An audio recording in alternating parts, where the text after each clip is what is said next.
Good evening and welcome to the campus of Ohio University and the Convocation Center, where it's always basketball 30, as we're Division II regional semifinals with the Meadowbrook Colts taking on the Heath Bulldogs.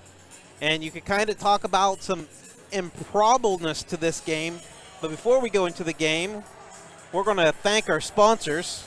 We continue to add to the total. I apologize if I missed some. I have 18 of them written down.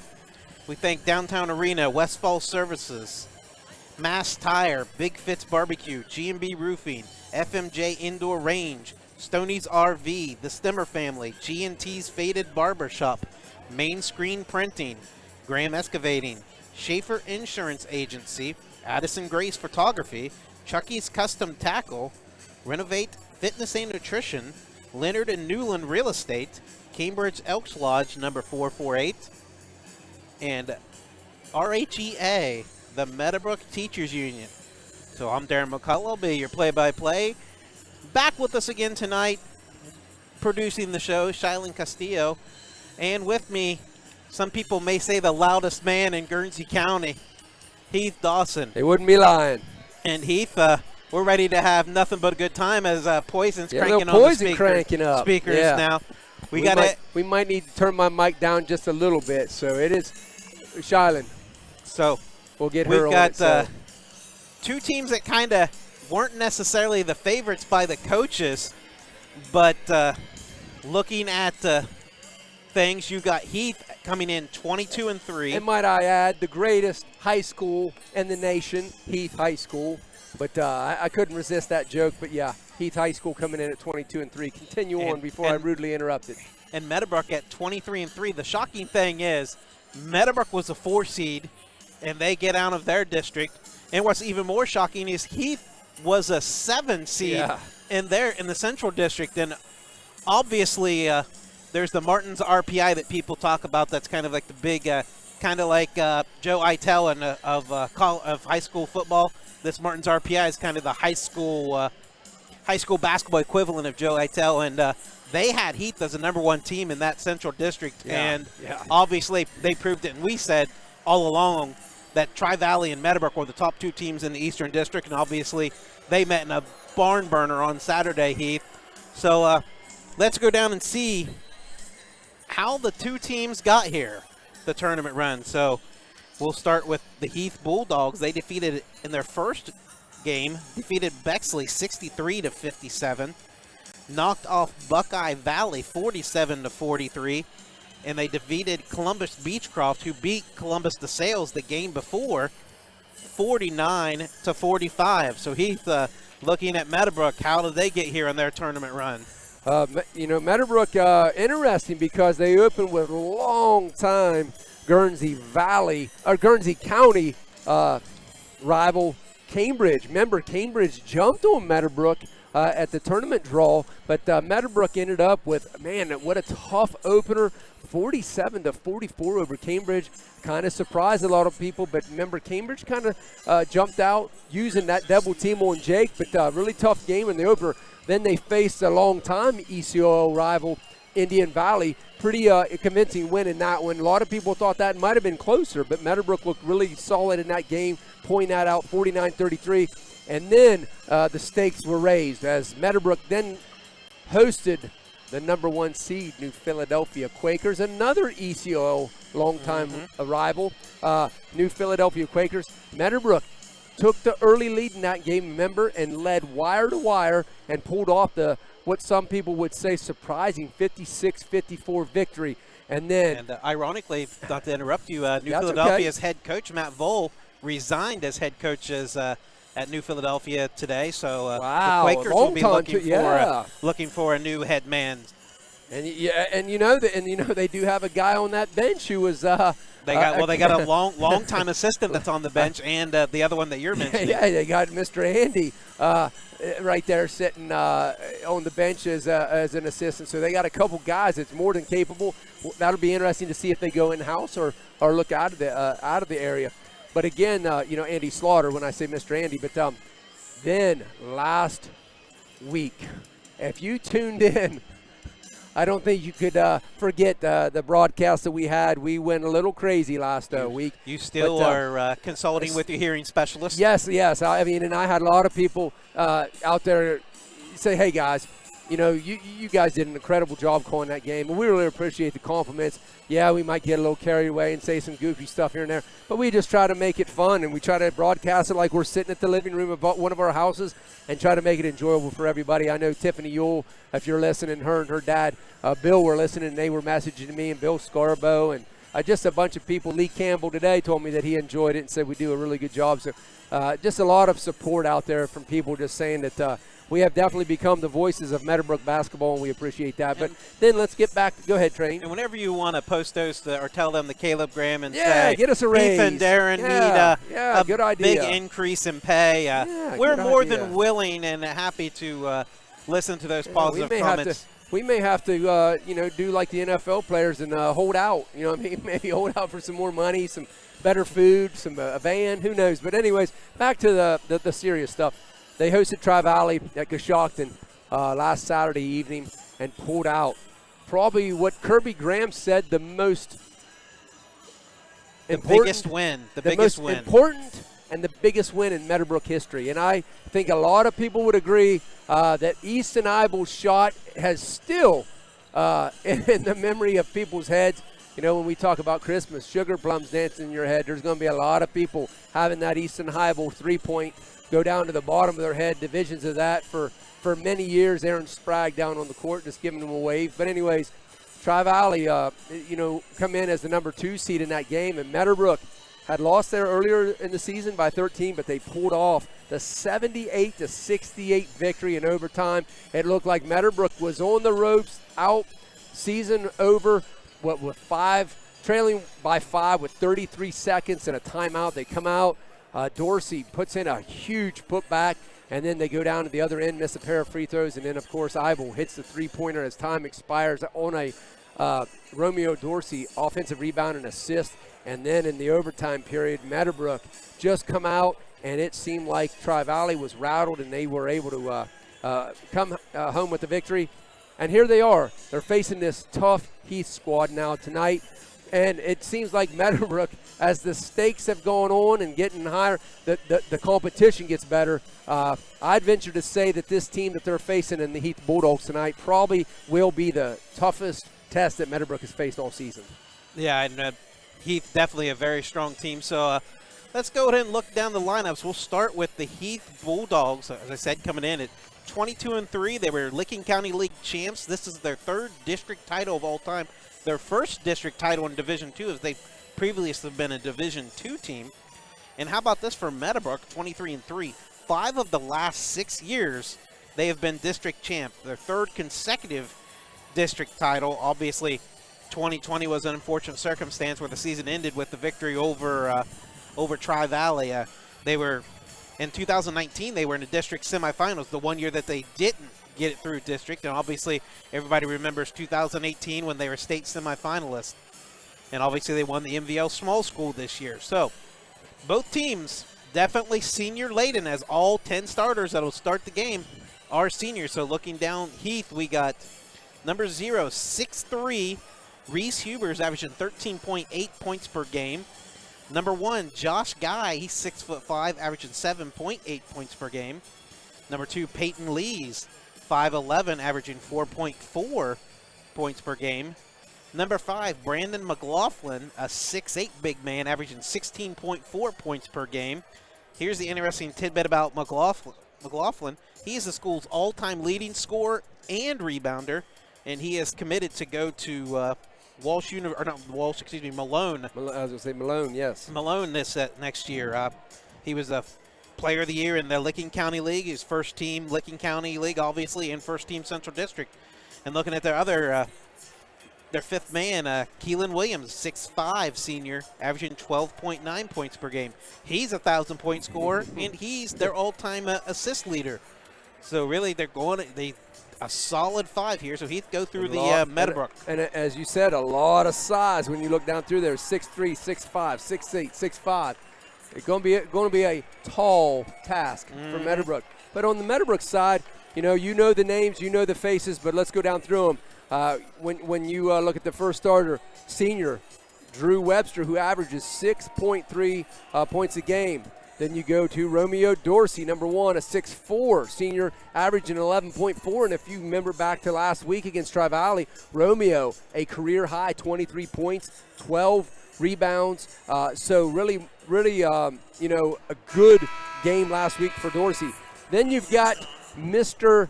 all-time leading scorer, Jake Singleton. Hey, we're getting some fist bumps here from longtime state champion coach Greg Woodard. So good seeing you, bud.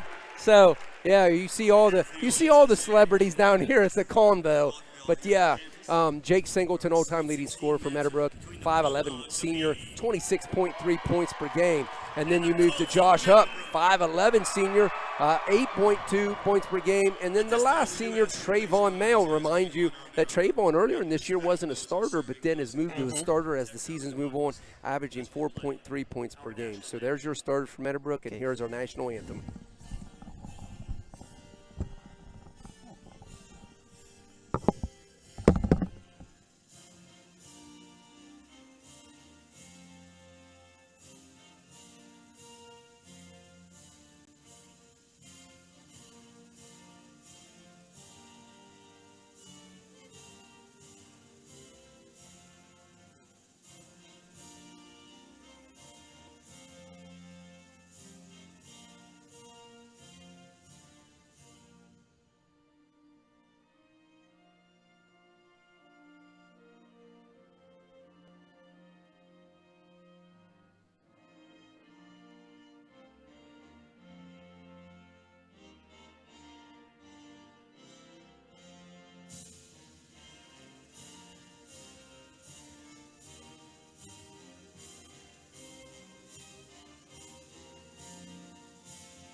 This evening's game is sponsored by the Ohio High School Athletic Association.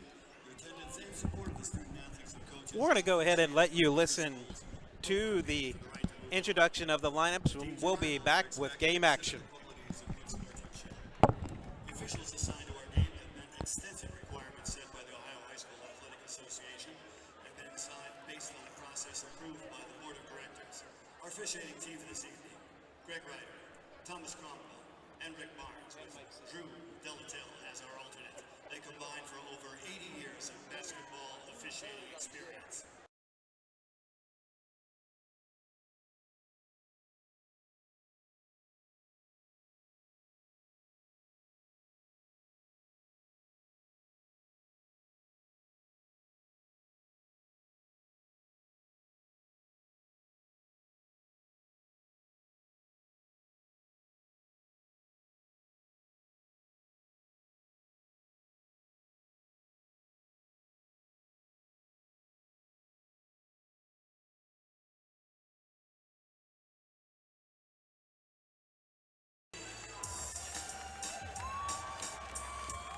Senior guard standing 6'3", number 0, Reese Huber.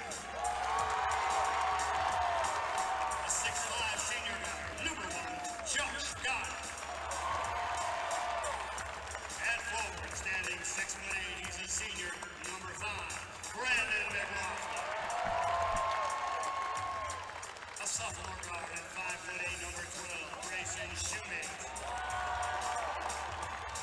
And at forward, he's 6'5", he's a senior, he's number 35, Kelly Williams. At the top, the head coach assisted by Western Cooney, Brian Jewell, Kevin Gossett, Tom Smith. And now, introducing their home whites, the Colts of Meadowbrook. Senior guard standing 6'3", number 0, Drew Webster. At forward, he's a senior at 6'4", number 1, Romeo Dorsey. The 5'11" senior guard wearing number 3, Jake Singleton.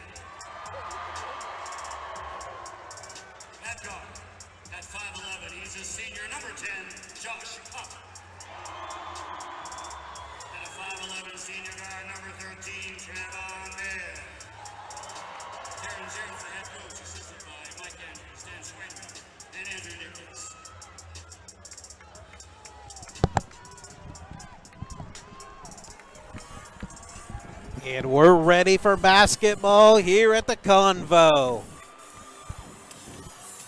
Looks like Brandon McLaughlin's going to jump for the Bulldogs against Romeo Dorsey. You and I should be really excited. The song they're playing here, little Van Halen jump. As Cubs fans, this is what the Cubbies used to run out to at Wrigley Field. So already getting us hyped for this game.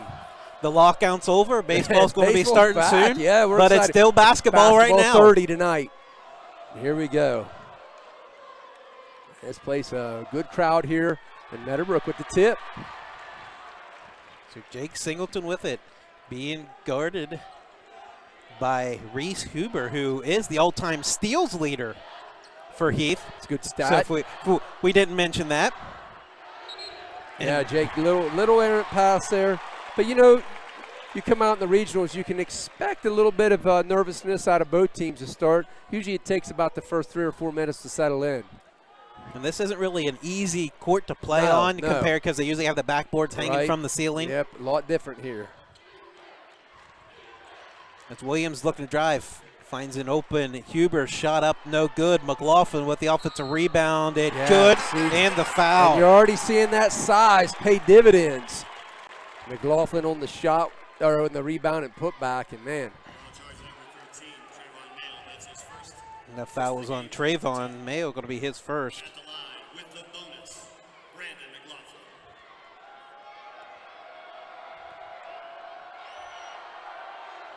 And he misses, and Hupp with the rebound. Darren was writing something, so I took over play-by-play for a second. But Singleton over to Hupp. Up top to Webster. Back to Jake, left wing. Looking around. I was going to say they're giving Jake room right now. Shot fake, puts it up, rattles around and out. And McLaughlin with the second rebound. Good pump fake by Jake to get his guy into there. Got a wide open look. But again, you know, as you said, interesting to see. Inside to McLaughlin, kind of losing. Now he's going to drive baseline, skips it across. There's going to be an offensive foul on him. Yep. So that's big, getting the big man on. Put his head down and didn't even see that Hupp was planted firmly. So good effort there. But yeah, as I was saying, you know, with the baskets hanging, as you said, you know, where you're used to playing in your high school gym, you get here, it's a lot different. So we'll see how the shooting goes for the Colts and the Bulldogs for that matter. And obviously Heath's probably played in some similar style gyms, maybe not quite as big. They played I know they beat DeSales 55-50 at Ohio Dominican earlier this year. DeSales plays Dominican a good bit there. There's a steal by McLaughlin. Second Meadowbrook turnover. He's looking for a teammate, finds it corner to the wing. Huber's going to, that's going to be number 12 shooting that, no good. Rebound by McLaughlin again, finds an open. Man, rebound again by McLaughlin. And it's going to be, he must have stepped on the line there or traveled. So McLaughlin had a couple rebounds. Shoemate had a couple missed shots. And Meadowbrook's going to take possession back over again.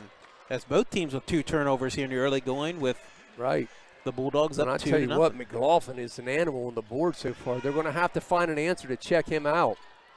And Hupp looking around, gets it out to Webster. Nice job by Dorsey standing up at the top of the free throw line.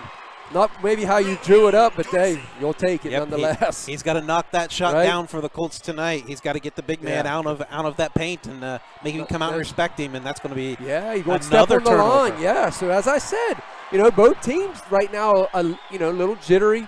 We're about 2.5 in this first opening frame here. But, yeah, it's you see this a lot once you start to get to this kind of a level. Same with when they get to the, well, it used to be the Ohio, what is it, Schottenstein. There we go. Nice ball movement, yeah. Hupp had it, but still and that's going to be good job by Drew going down to the floor and picking it up. Thought there might have been a foul on Williams, but they're going to let him play. There. As Jake's going to scoop up high off the glass, no good. Rebounded by Josh Guy. As Heath is going to push it. Williams with it. It's going to dribble up top, get the offense set up. Guarded by Webster. Nice job by Kicks Drew. It over to Shoemate. Shoemate doesn't have an open man. Trayvon knocked it loose for a second. Here's the 3, rattles around and out, rebounded by Webster. Josh Guy on the 3, or excuse me, Singleton with the rebound. Yeah, Josh Guy, Singleton rebound. Up, fakes the three, drives middle, cut off. Back up top to Jake. Gets the screen from Dorsey. Dorsey sliding down the lane. Shot up, no good. Rebounded by Williams. Good look. Dorsey just couldn't quite finish in there. Just needed to gather his bearings a little bit there. I think if he'd jump stop, he'd have had it. Fine shoemate. Now it's around the horn. Deep. Keelan Williams, like you said, from deep from Huber. He did that, I believe, their last game when they beat Columbus Beechcroft. He hit a couple deep threes early in that game that really set the tone for the Bulldogs as Shoemate's going to get the steal. You remember last year, Desmond Watson, he sure wasn't afraid to shoot deep. And Williams is going to try it again, no good. Huber with the rebound. Little heat check there. Just over halfway through the first quarter, 5-2 Bulldogs. Keelan Williams ain't afraid to dial it up from another area code. And he's cutting the lob to him, no good. Rebound by Webster. Yeah, and I tell you what, they're letting him play. I thought Webster might have got away with a little body check there, but hey, they're letting him play. And there they're going to get the foul on Huber.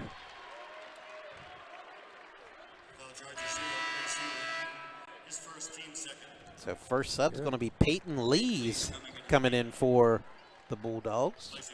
So far, actually, he didn't start. We originally had him as a starter. Shoemate was a starter instead of him. The last game, I believe it was Lees Lees started. Great take by Jake. Goes around one guy, and Williams was coming to block it, but he put it high up off the glass with a kiss, as Bill Raftery would say. Nice take by Jake. Huber goes round the back, driving, doesn't have anything, gets it over to McLaughlin, puts a shot up off the glass, no good, but he's going to the line for two. I tell you what, a little late whistle there, but I think nonetheless the right call. And if there's one thing that's kind of a little bit of a struggle for this Heath team there, average, maybe a little bit below average free throw shooting team. As McLaughlin gets that one to fall. Well, what you're supposed to say is Heath is a phenomenal shooting free throw team. So now we'll see if McLaughlin is the best on the team at 77%. Yeah, that's their best free throw shooter. Even though he missed his first one. So,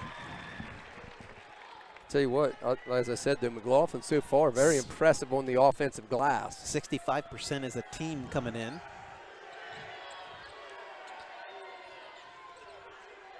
Meadowbrook swinging it around the horn. Finds a cutting Jake Singleton, then it's going to be stolen. And jump ball, it's going to be Heath. So it's going to be Reese Huber with the steal. And there's a reason why he's their leading all-time steal guy. Yeah, apparently.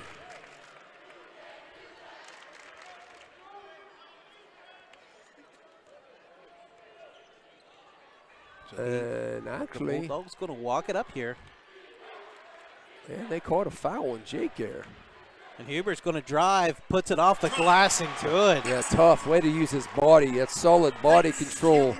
9 to get to 4. That too. So yeah, Heath's lead starting to extend here. And there's going to be another steal by Huber.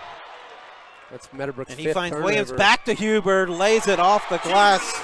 And yeah, we're going to have a timeout, Meadowbrook. Yeah, and it was 5-4 in what seemed like just a blink of an eye. They put up 6 points like nothing. And all of a sudden, Meadowbrook finds themselves here trailing big early. And that's the thing. I haven't seen a whole bunch of film on Heath, but I felt if Meadowbrook could keep him out of transition, it would help him. And here you could see they got that big run of those last 3 buckets have been all transition buckets. And really, it's not really been so much Heath's defense. Meadowbrook has just kind of been a little bit careless on their passing. I think just a little tentative here. If they're making crisp passes, I believe that, they would, not have as many turnovers here, but 5 turnovers, that's definitely not what you want to do against a good Heath team. So Meadowbrook's going to have to do a much better job here of taking care of the basketball. And we got to give, we got some game notes from the closer, Kirby Graham, who texted me just before game time and said he nicknamed the game-tying shot by Easton Ibo. It was the bomb at the wigwam to tie it. But also another good one in Meadowbrook Colt history. On March 10th, 1987, the Colts defeated River Locals 71-66 in the district tournament. Both Darren and Damon Singleton were starters on that team, and now 35 years later, their sons Dane and Jake are members of this year's Meadowbrook team. So kind of a cool, cool tidbit there. Well, here we go. Jake bringing it up the floor. Meadowbrook needs a bucket here in the worst way. being guarded by Huber. Gets it over to Mayo, guarded by Lees. Back up top to Singleton, getting the screen from Dorsey. Here comes a double. Seems like it's happened a lot in the postseason. Webster walks a tightrope, gets it over to Hupp. Open. Now he's going to kick it back to Webster. Shot fake, almost loses it, gets it back. Looking around, gets it to Mayo. Regroup here. Heath's defense doing a great job there. You got to tip your hat where it's due. Here's Hupp, baseline, loses it. Out of bounds. And yeah. That's a good call. They're going to say yep. deflected out on Heath. Yeah, I think that somebody, I think it was Williams, had come from behind, kind of knocked it out of his hands as he thought he was going to go up to the bucket. I think Hupp was just going to go all the way down the baseline because he saw that backside help coming across. And that's what happens when you got a 6'8" big right. man who can block some shots. Yeah, and Keelan Williams is a shot blocker as well, number 35 for the with wingspans Bulldogs. that are about 7 feet long. Yeah. I can't even jump to 7 feet anymore now. And that's with the wingspan standing up. Up. Oh, I thought it was, yeah. It was online, but it's going to go to the Colts. So, Hupp, good look. Had it online just off the front of the iron. Meadowbrook, though, going to retain possession here.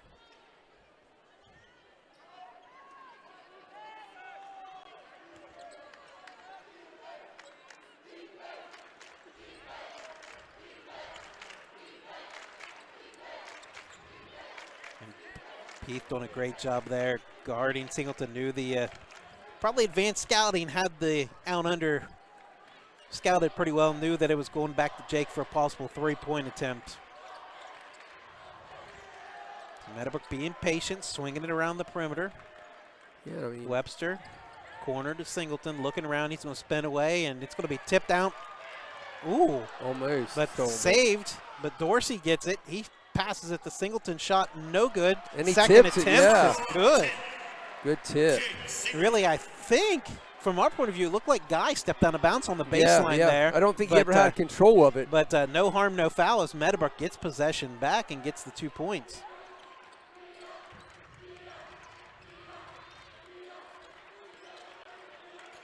Yeah, Williams wanting to shoot. Tell you what, he's not afraid. There's the pass. Man. Yeah. 1-0, Guy to Huber. And Huber's been the big gun for him here. He's got 6 of their 13, leading the way so far for the Bulldogs.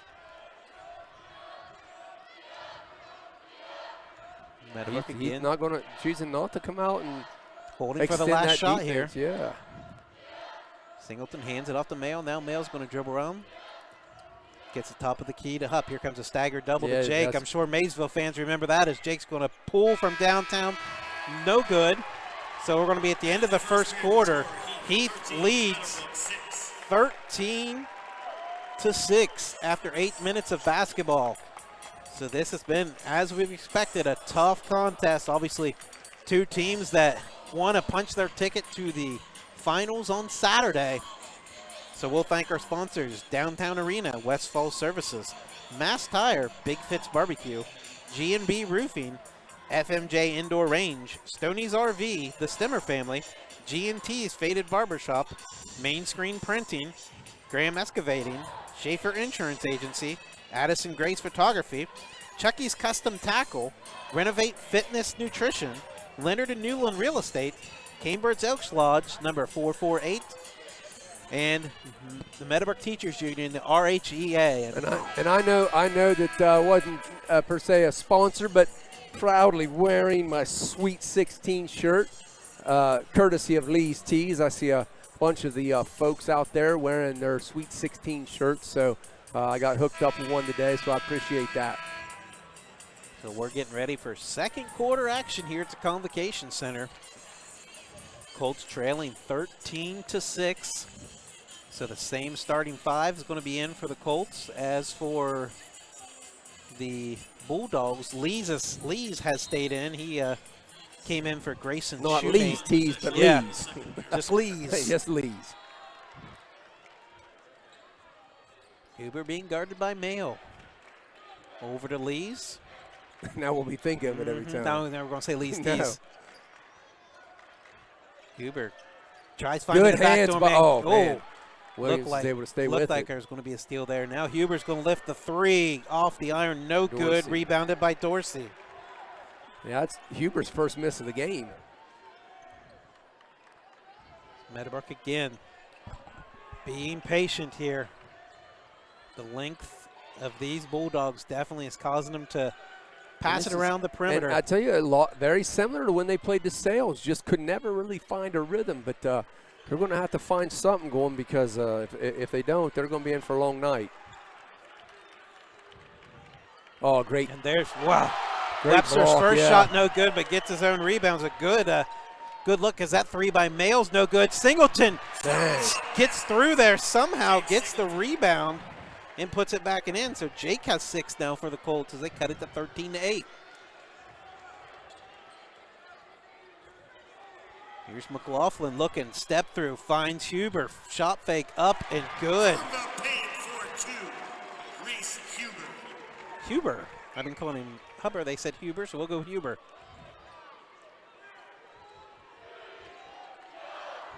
Webster over to Mayo, looking around.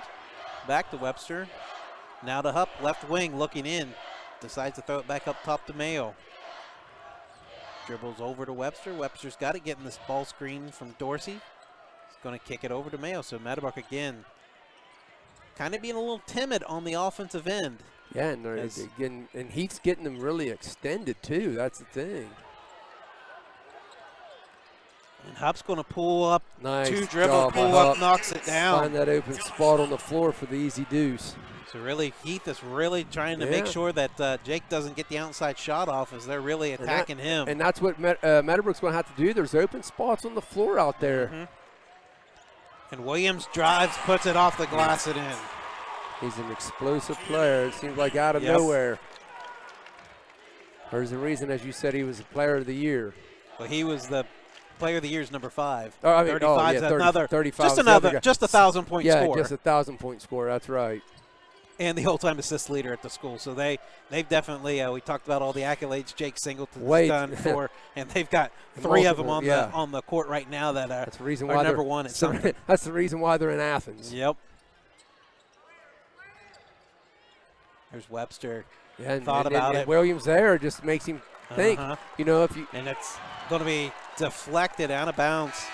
Josh Guy with the deflection. Shoemate's going to check in for Lees. You know, Meadowbrook, as we said, they haven't seen this kind of length. You know, they league game.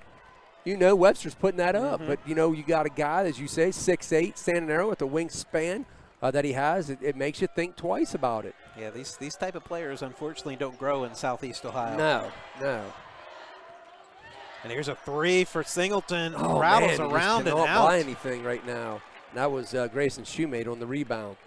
Good look, though. Williams over to Guy. His shot's no good as Dorsey's going to get the rebound. So both teams struggling from the perimeter as Williams' 3 is the only outside shot we've hit so far here tonight as Hupp's looking to change that, but his shot's no good. Rebound by Williams. So 17-10, almost halfway through the second quarter. Pass the Guy up off the glass, no good. Yeah. Rebounded by Mayo. Yeah, the way Guy reacted, I think he might have got bodied And by now Trayvon, Hupp's got no the lane. Oh, Shot, not the shot you no want. good. Rebounded by, it should be a jump ball here, you got to think. Yeah. So Webster with the rebound, going to stay possession. Meadowbrook, it looks like. Yeah, about halfway through here, still a 7-point lead for Newark, or for Heath. Gee whiz.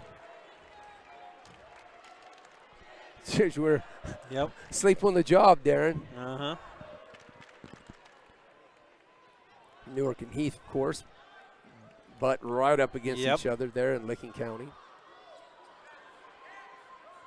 Newark, a long-time Zanesville rival. And if you probably said that to knew that you called them Newark, Oh, there might be a few Heath yeah, fans. there'd be some upset. rotten tomatoes thrown up here.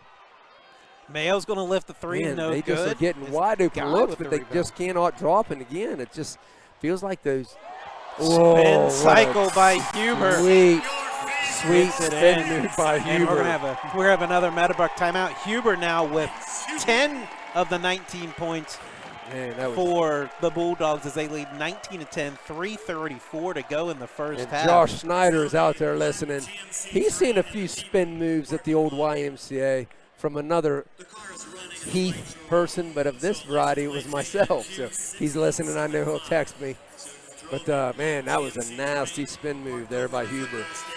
And right now, Meadowbrook defensively, they just don't have an answer. It just seems like Heath's length is just really giving Meadowbrook fits. And down here on this end, Meadowbrook's getting the looks, Darren. They've got a lot of nice opportunities. But, again, is it just shooting in this more spacious cavern? Or you don't know what it is, but it just, for some reason, they cannot get the shots to fall right now. And maybe a little bit of it might be nerves, because obviously last year they played in the regionals and the regional finals, but it was at Chillicothe. Right. So playing it, this is the first time probably, minus the practice I'm sure they had this week, that they've actually been on this floor playing, most of these kids, if not all of them. I'll say Romeo needed a dribble there. Great step through. Yeah. And Easton Eibels checked in for the Colts. He's checked in for Mayo.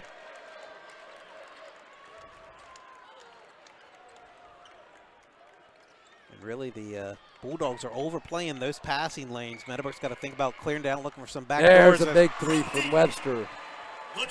So Webster breaks the schneid of missed threes with that three. Right, and that was a huge bucket because, they're already on the verge of being down double digits. And I don't think you want to get that far in Heath's rearview mirror.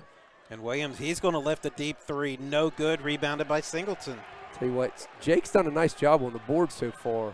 And Dorsey's going to shoot He hit a one three. the other night. Good look. No good, but Singleton gets the board. Finds Dorsey, shot fake. Great loses it, fake. He's going to be at the line shooting great too. fake by Dorsey. So Dorsey with the missed three. Jake with the rebound. Now Dorsey's at the line shooting two. That's a big personal foul there on Huber. That's his second. His second, yeah. Yeah, so, that could be an interesting thing to keep your eye on because he has, as you said, been their offensive catalyst in this first half. Two big free throws here for Dorsey. The first one's long, as Trayvon Mayo's going to check back in for the Colts. The thing about Dorsey, he's going to get Hupp. Dorsey's been a really good free throw shooter here in this postseason. He's been stepping up the line and knocking them down.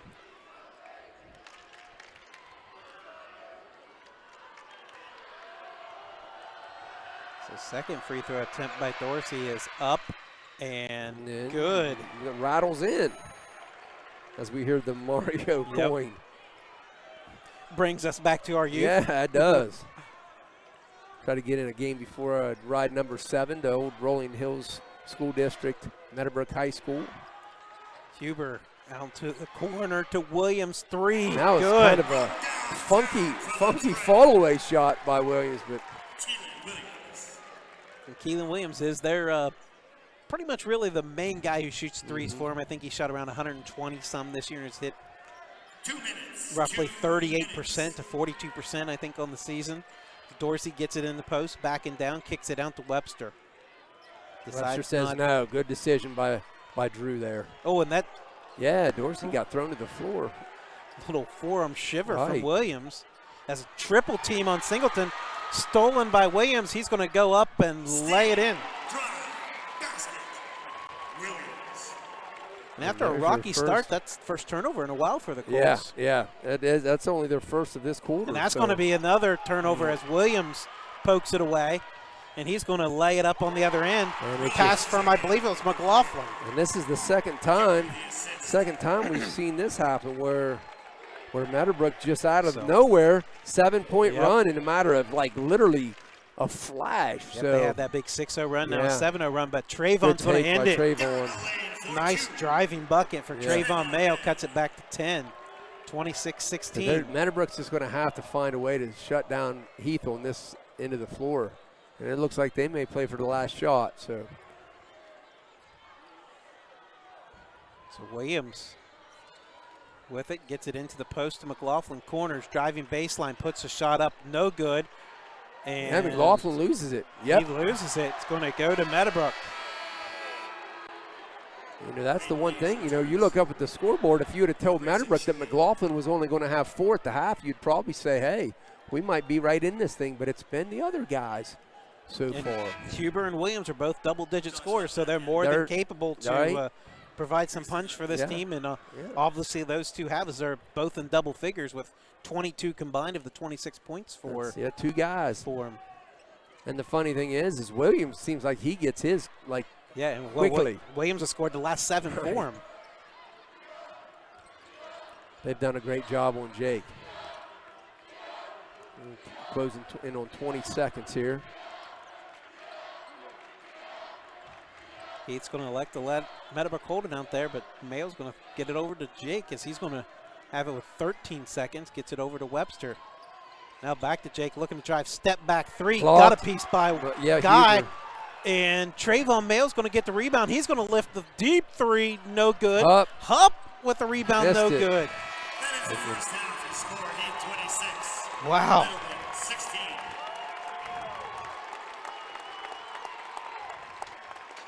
So it's going to be 26-16 Heath here at the half at the Convocation Center. We'll be back after a quick break with first half statistics and analysis here on the KGP Network. Unofficial scoring in the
Welcome back to the Convocation Center.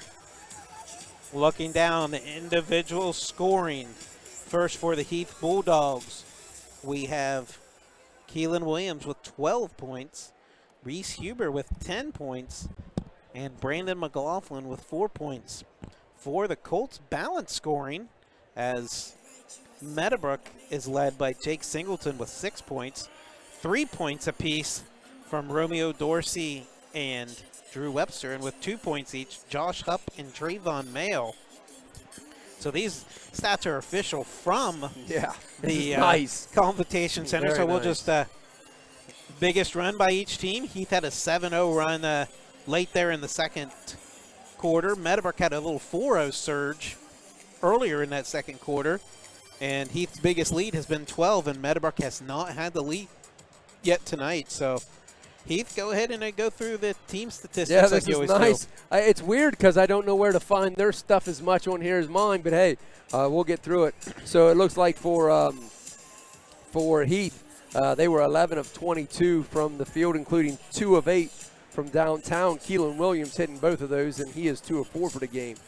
For Meadowbrook, they shot a chilly 7 of 23 in that first half, including 1 of 9 from three-point land. Very, very rare to see Meadowbrook shoot that cold from the three-point land, and Drew having that only one, so probably look to get Jake going a little bit more from downtown in the second half. As far as rebounds, we had Heath with 11 boards. Their leader for the game, Brandon McLaughlin, with 5. On the flip side, Meadowbrook, surprisingly, with a edge there, 15 rebounds, so a 15-11 advantage for Meadowbrook on the glass. So that surprises me. I didn't think we would see that, but there you have it. Jake has, And the big thing, 8 offensive rebounds. Yeah, and that's the thing. They've got the biggest thing for Meadowbrook right now. When you look at the whole game, was those first 5 turnovers in the first quarter, and then not being able to knock down open shots. But we'll get to that in a second. But again, Jake 5 rebounds of their 15, and then Drew Webster with 3. As far as assists go, Heath with 7 assists, 3 players with 2 apiece. Reese Huber, Brandon McLaughlin, and Keelan Williams with 2 apiece. On the flip side, Meadowbrook just 2 assists. Jake has 1, and Drew has 1. Steals, none for Meadowbrook. For Heath, 6. 2 guys with 2. Keelan Williams has 2. Reese Huber has 2. Blocks for the game, you have 2 block shots for Heath. Josh Guy and Brandon McLaughlin each has 1. As far as turnovers for the game, again, as I said, Meadowbrook 7 turnovers in this game, but 5 in the opening frame. And then on the flip side, turnovers for Heath, just 4 for Heath. So there is your statistics and analysis as far as team stuff goes. And the big thing I'm looking at is how both teams scored their points. Yeah. Heath holds an edge, 10-2 in points off turnovers. That's in the huge. paint, Heath has an 18-8 edge. Yeah. Well, Meadowbrook has a 5-2 edge on second chance points and fast break points. Obviously, Heath 6 and Meadowbrook 0. And when you pretty much play your starting 5 both all the time, the bench points are probably going to be low. And Right. both teams, it's a 0. But, like I said, the most interesting thing, when you look up at the clock and our scoreboard here, and it's 26-16, you're like, hey, 10-point deficit. And in some senses, I feel like, it could be a lot worse. But then in other senses, I feel like this game we could be tied right now. Because, Meadowbrook has had, a lot of opportunities. In the first quarter, I feel like Heath missed a lot of opportunities because, as I said, Meadowbrook 5 turnovers in that opening frame. And Heath went down, and remember, we saw Heath miss, 3 or 4 shots down in the paint there in that first quarter. And so I really felt like Heath could have had even a more of a sizable edge there in the first, leading by 7. But then in that second frame, as I said, you just saw Meadowbrook just missing their open shots. It's something we're not used to seeing. But I'm sure that's one of the things that Coach Jared's going to talk to him and say, hey, guys, man, we're in this game. Down 10, you're not out of it by any stretch. Is the hill, the uphill climb rough? Well, sure it is. It was already tough to begin with, let alone trailing a good Heath team by 10. But if I'm Coach Jared, I'm telling him, hey, guys, listen, if we knock down our shots, we continue, dominating the paint or the glass like we have. For a team that's undersized as much as Meadowbrook is, to me, that's the shining light right there. Is hey, you guys have done one heck of a job on the glass, especially the offensive boards. When you look, that just saying that they're wanting the rebounds more. So it's not the will, it's not the heart, it's there. You just got to hit your shots, guys. That's it. We're going to get back in this thing. Yeah, and I know we kind of talked on the way down. They said Meadowbrook's got to knock down some threes. They're a 38% three-point shooting team coming in tonight. 1 of 9, and like we both said, they've had the looks. They just haven't fallen. Yeah. Jake's had a couple rattle around and out. I think Trayvon had one that was close. Hupp had the one that was right on line. It was just short. So, I mean, all of a sudden, they hit 3 of those 9, still below their season average. Right. This is only a 4-point game. Yep. So Yep. the three-point shot you talk to an older generation, it has changed, It's changed the the game of basketball. And another thing that I want to mention that I was thinking about, I wrote a note here.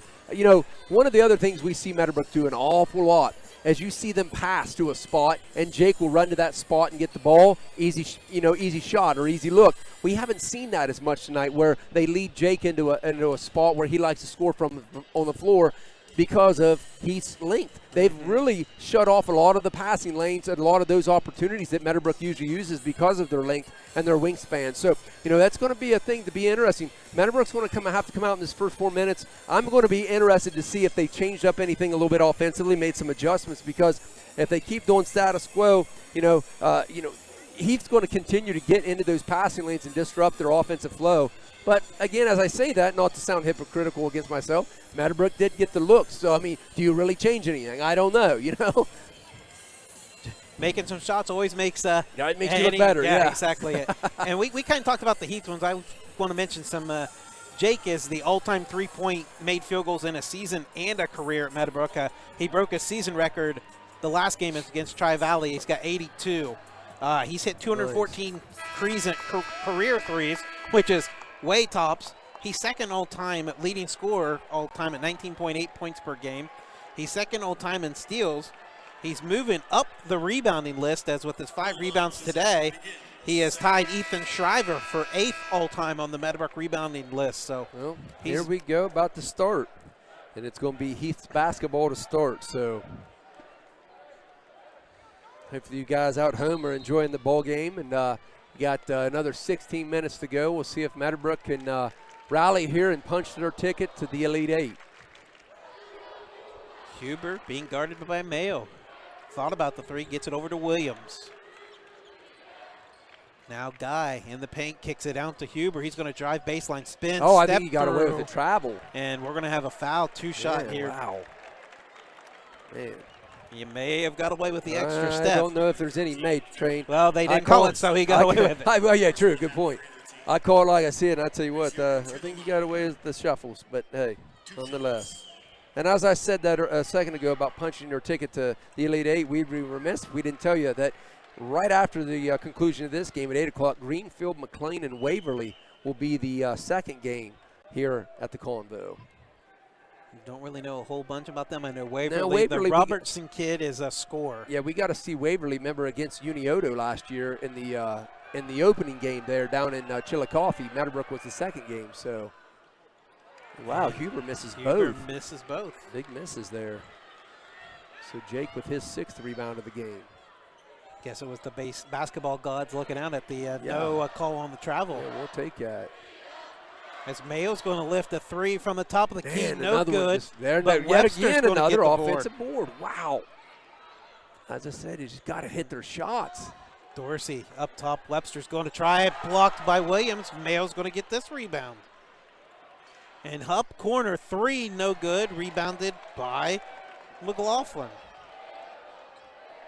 The good thing is Ohio University's keeping the stats for us, so we can sort of write down what we think. I was trying to remember what happened there. I know Trayvon shot the 3, and Webster got a rebound, and then Hupp shot a 3. And then Webster shot a 3 also because Williams blocked that. Yeah, he got Williams. Williams is going to drive, and he's going to draw a foul. I did miss the Webster 3, though. But then we got the 3 rebounds, 1 by Webster, 1 by Mayo, and 1 by McLaughlin.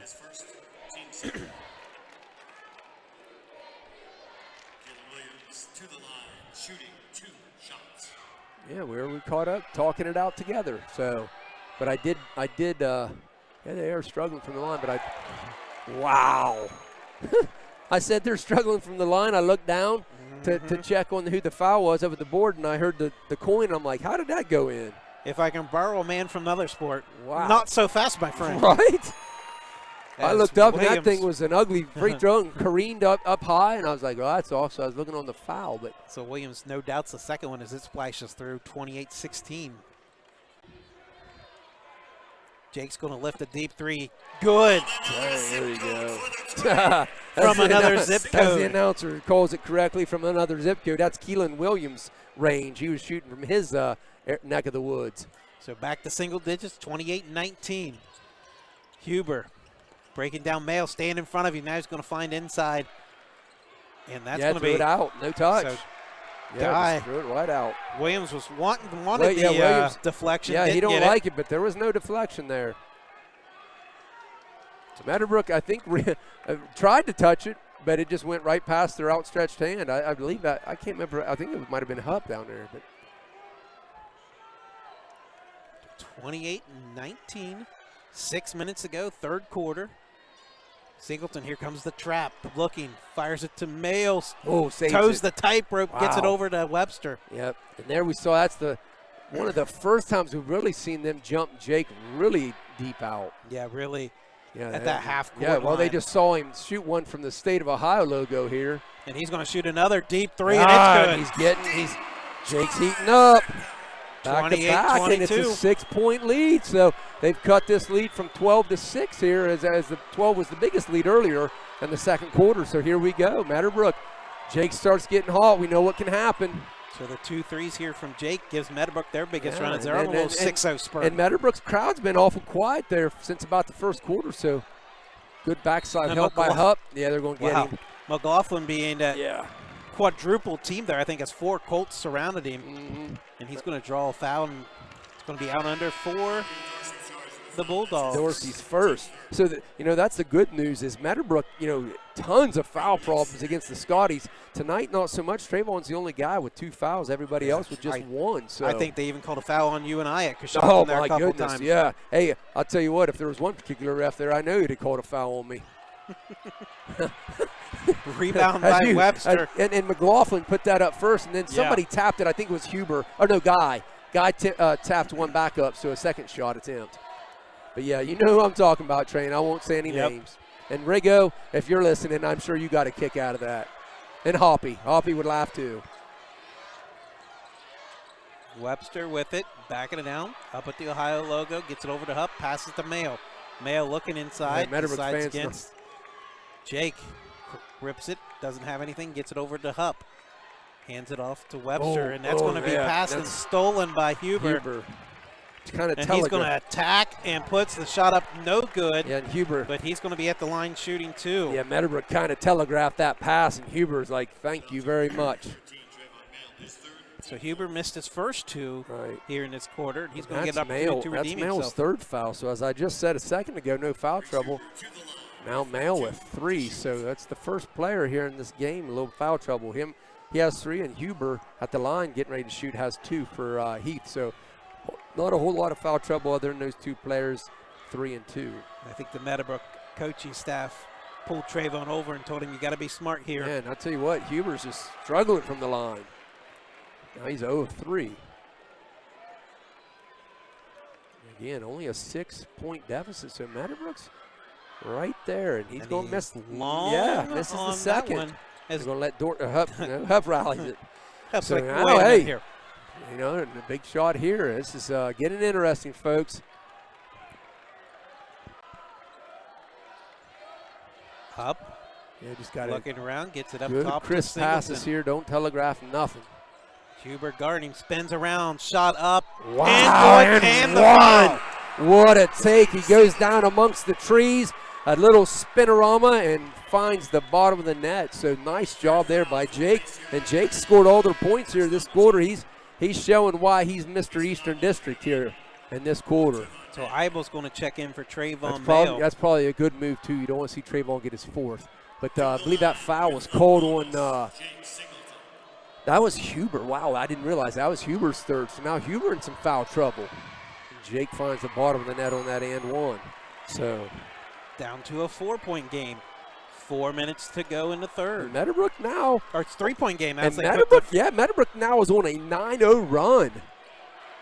Ooh, and close Hell to being yeah, a carry little there. carry there. Meadowbrook fans do not like that, and you can see why. Ooh, you got Peyton Lees trying to rip one out there, and Jake with the Jake with the rebound. board. So, hey, it's could see Jake's he's in attack mode now. His shot. Man. Wow. And I'm sure Heath probably might want to call a timeout because there it is. Mr. Singleton, it says, Athens, I've arrived. It took him about 16 minutes, but Hey, maybe they went Zanesville way, with all that Yeah. construction. Jake was held up, and now he's here. So I tell you what, wow. Man, and you know what? Heath looking a little shell-shocked down there. And, they're going to have to make some adjustments. Expect them to come out now and put a little bit more pressure on Jake now. He's come out and got hot this quarter. But, yeah, that's That's 11 points for Mr. Singleton. If you remember, coming out of the break, Keelan Williams made the first 2 points of the second half off of a pair of free throws. And then Jake has hit 2 threes, an and one bucket on a tough spinorama, and then that takedown low. So, well, even back to the second quarter when Heath had their biggest lead at 26-14, Meadowbrook has outscored them 13-2 yeah, 13-2. You're right. Good point, Train. So yeah, that was a Trayvon bucket to end that quarter. So yeah, Meadowbrook is they've woken up. The biggest thing is like we talked about, Heath went on 2 massive spurts, like in a span of about 45 seconds to a minute. So yeah, the Huber run and then the Williams run. They have, as Tommy Strasser likes to call, the spurtability. But I'll tell you what, Meadowbrook's kind of holding them at bay now. McLaughlin good job. Oh, passes it in. Yeah, good look by McLaughlin. Used his body a little bit to get Josh Guy an open look, so good job by McLaughlin there. So Meadowbrook with a chance to tie with a 3 here, down 30-27. 3 minutes go in the third quarter. Hupp dribbles around over to Webster. And Heath doing a very nice job switching up there. And Singleton's going to lift the deep 3. Oh, no. That's not the shot.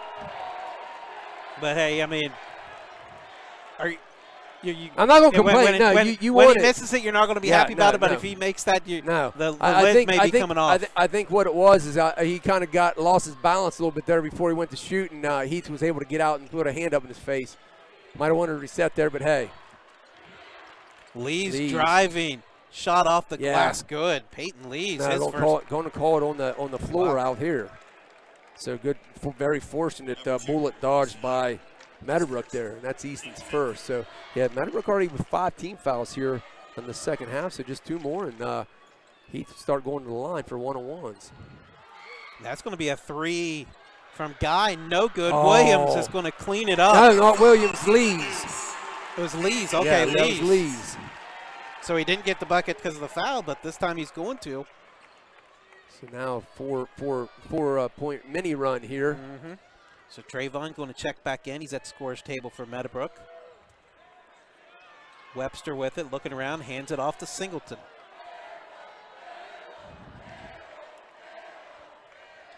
He gets a flare screen. He's going to lift the deep 3 off the pass from Webster.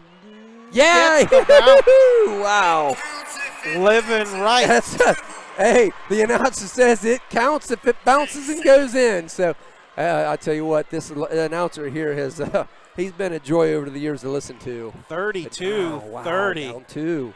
Oh, what a spin take. Move. McLaughlin good. Rebounded by Hupp. And I'll tell you what, McLaughlin, I think, got away with a travel there. And Dorsey beats him down the floor. Shot fake. Got 2 of them blocked, up. yeah, McLaughlin. And then McLaughlin stays with it. Yeah, great job by McLaughlin there. Dorsey had the early take. Probably should have went up with it quick, but McLaughlin, man, he is very quick. As I said, he's been impressive down there. Ooh, little forearm throw by Williams, no call. Huber looking in the paint. Step through, shot up, no good. Get Jake, foul on Meadowbrook. Yeah, they're going to get Jake. And that'll be Jake's, I believe, second. Yeah. And if you're wanting to foul somebody right now, I'd venture to say Huber's the guy you want at the line. He's 0-4, but now watch him hit both. No, he cannot hit a free throw.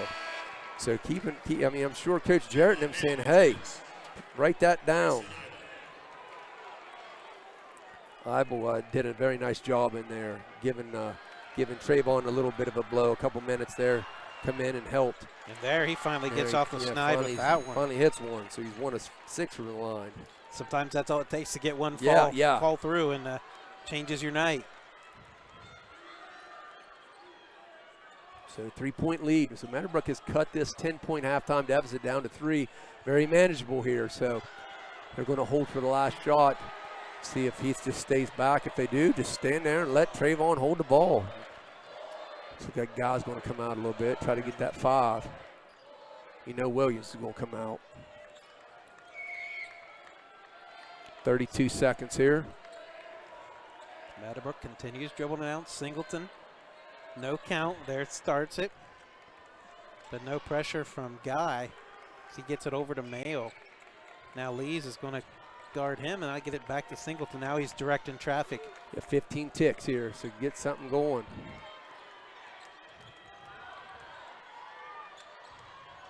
And 3 guys around him. Shot no good. Going to Blocked stay by Williams possession. on the backside.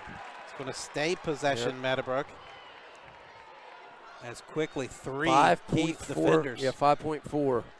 Yeah, I mean, I don't mind Jake taking that shot down there, though. You know, getting down there, but he just got collapsed on quickly. But you got to do something here. 4.5 to go.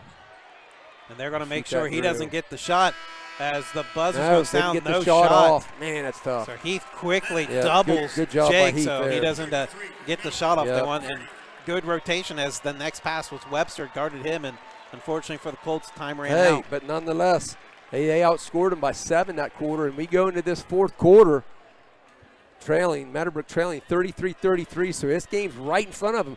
And as I said, they had to hit some open shots, and what did they do, Darren, in that third quarter? Yep. They hit some open shots. Knocked down some threes. Yeah, I mean, a huge quarter from Meadowbrook there. The ultimate equalizer. I mean, outscored them 14-7. So right now, that's the most points scored in the quarter as well, 14. Mm-hmm. So this game's right there for Meadowbrook's taking still, nonetheless. This is a very impressive quarter by Meadowbrook. So we'll thank our sponsors, Downtown Arena, Westfall Services, Mass Tire, Big Fix Barbecue, G&B Roofing, FMJ Indoor Range, Stoney's RV, the Stimmer Family, G&T's Faded Barbershop, Main Screen Printing, Graham Excavating, Schaefer Insurance Agency, Addison Grace Photography, Chucky's Custom Tackle, Renovate Fitness and Nutrition, Leonard and Newland Real Estate, Cambridge Elks Lodge number 448, and RHEA, the Meadowbrook Teachers Union. I got to give old Josh Snyder a credit. He back here, when Cambridge was here at the state, Snyder had a big regional game down here to get the Bobcats to state back in the day. So got Josh is listening now. So got a lot of people listening. Kirby Graham, as you said, giving us some stats. So it's got all kinds of people out there listening tonight. So Meadowbrook possession here. Start the fourth quarter, trailing 33-30. Up, top of the key to Dorsey. Dorsey over to Mayo. Now Jake, looking, driving. Has to kick it out to Webster. He's going to attack. Pulls from the left elbow. No good. Rebound McLaughlin.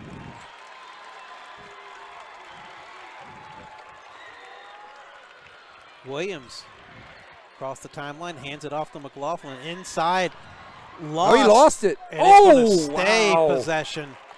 I thought Hupp hit it, and then McLaughlin, or not McLaughlin, but Huber, I thought touched it as it was just starting to, as it was just starting to go out of bounds. A lot of hands in there, Yeah. but Whew. it's going to stay Heath possession.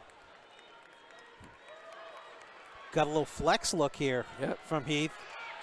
As Williams' three is good.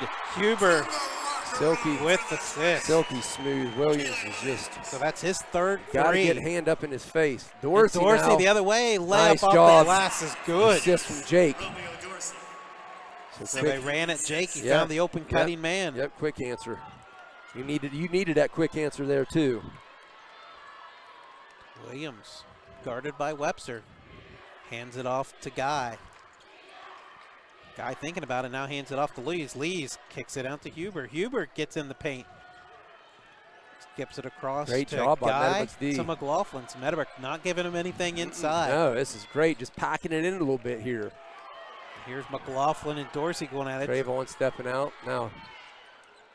No, Shot good. no good from Yep, Huber. And we're yep, going to have a that's foul on McLaughlin. McLaughlin. They're trying to crash the boards. Got a little bit of body into Jake there as Jake come up with the rebound. So That is his, no, excuse me, that's only his second. was that was Huber on the shot? I Yes. believe, yes. So Meadowbrook still. Hey, I tell you what, that was probably pound for pound. That was probably Meadowbrook's best defensive possession of the night. Very good at packing it in and not giving Heath any easy looks there. So Heath kind of struggling to find their shot on that outside. And Williams is the guy you want to guard on the Yeah, perimeter. yeah, they did a very nice job there. And oh, And now Heath says, "Hey, if you can do it, we're going to show you how to do it." and Jake's going to drive. Williams is going to No block it. body? What? And Wow, man! I'll tell you what. now Heath driving on the other end. Guy's going to lift the three. No good. And we're going to have a jump ball. It's going to stay possession. Huber got the rebound off the Guy miss. Tell you what, man, I don't know how Jake did. He got hit, and Jake's talking to the ref right now about it. He went down to the floor and body and no call. That was very surprising. McLaughlin yeah, driving. Just going to bully his way in, but Guy. that's Guy on the offensive putback. But tell you what, McLaughlin can't even buy a bucket. And we got a timeout. Heath almost said Newark. Well, what did we do? We called Meadowbrook Cambridge there a few weeks ago. So we like you said, you don't ever want to call them their rival. Yep. So it's going to be a timeout here. 38-32. Heath, 5:41 to go in regulation. So we got Meadowbrook student section has the whiteout, while the Heath student section went with the jersey night. Yeah, all jerseys. They all come in So, with jerseys. Always love looking at the jerseys to see the different different names and guys. We see some Buckeyes. I see an old Vince Carter Raptors jersey. That's pretty neat. We got. So I see a number 2 Spurs jersey. That's got to be Kawhi Leonard. Kawhi, yeah, you got Kawhi. Got, as you said, a Buckeyes. You got a baseball Buckeyes jersey even. I can't see who else. I'm trying to look at. Got old LeBron Cavs jersey. We got the LeBron and Baker Mayfield sitting side by side there. And I guess they're friends Chubb, now. Nick Chubb. I see a Chubb jersey. Trying to see. There's a. Looks like there's a Bears. Is that a Justin Fields jersey, number 10? Justin No, Fields is one. He won. I thought it was. I was getting excited because I saw the 1 and I was 10 like, could have been Trubisky. I saw the 1 and then I saw the 10. Yeah, but it's a Bears jersey. But yeah, I think that might be Trubisky. You might be right. You might have to go over and give that guy some love. Hey, I already said it with the last time Meadowbrook did that when Strauss and I were doing it. He wanted to get my best jersey, and it obviously went to Joel Wagon because he was rocking the Justin Fields jersey. Yeah, if it was jersey night, I'd have wore my Joel Embiid. Webster with it. Dribbling around. Hands it off to Mayo. Back to Webster. Thought about it. Decides not to. Well, he was right there. We've seen his elevator hops. Yeah, he's got some decent elevation. Yeah. I think you and I's combined still wouldn't equal his. Maybe back in the day, I used to be able to throw one down at the old Y, but that was in my earlier years. In my graying sides years, I don't have quite the hops. Meadowbrook being very patient, move it around, setting screens, looking to find the open man, waiting for this defense to wear out and get the open look. And there, nope, as Heath quickly recovers. Man, he's doing a great job here defensively. Meadowbrook just needs to stay patient. Dorsey backing down, just stay patient. Yep, just stay patient. No, there's the time, shot. no reason to hurry. Oh, good. My, huge. And now Jake they're going with to the get a three, and Meadowbrook Meadowbrook wants timeout. a timeout. It's back to a 3-point game with 4:28 to go.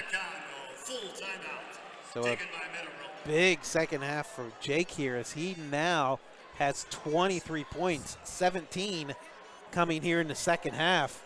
As the Colts trail by 3, it's going to be a full timeout. So Coach Jarrett using this timeout as a way to kind of give his team a little bit of a rest here for this stretch run, because you're not going to find a bigger 4 minutes and 28 seconds than what's right now. Yeah, it's all on the line now. Lay it out, boys. And then what do we got? Is it tell the fans at home listening? Try to get this here. Winter plays Saturday. Saturday at 4. So 4. No matinee action. Yeah. I was going to say, it used to be, I thought, 3 or 5. Yeah, 4 But we're o'clock going to and go then a little 4 p.m. action. yeah, 4. So Then you'll have that, and then again, then you'll have your other Elite 8 games at Butler, Canton Memorial Civic Center, and Bowling Green University, where the other games are playing. But as we said, we got this game, and then the nightcap at 8. Greenfield McLean. That's a team Meadowbrook remembers from way back in the day. I believe Brad O'Neill days. And then Waverly. Waverly, as we said, they were one of the Sweet 16 teams down also with Uniota and Columbus Sales in Meadowbrook last year down at Chillicothe. Waverly, I got to see a college professor down there, Mr. Jack Colgrove. So hadn't seen him since I was at Ohio Valley University. Now defunct Ohio Valley University, but very nice to see Jack Colgrove down there and got to catch up with him last year. Interesting that you mentioned Coach Brad Ovio.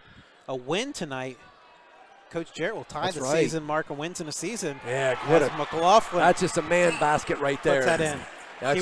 That's a man's basket right there. He would tie Coach Ovio and Coach Tolsta with 24 wins in a season, and unfortunate for Coach Tolston and his and Union Local Lady Jets. They suffered defeat today, but a great season for them as they made it to the Final Turnover, Four. yeah. McLaughlin jumps in on that easy steal, so that's Meadowbrook's second turnover this half. Not what you're hoping for there. Had I believe 5 in the first quarter, so only 4 since then. Good job Yeah. by the Colts taking care They of the have done a basketball. nice job. But again, Heath only has 1 since the opening quarter. So they've done a nice job. So both teams doing really very clean game. Here's McLaughlin. He loses it, gets it back.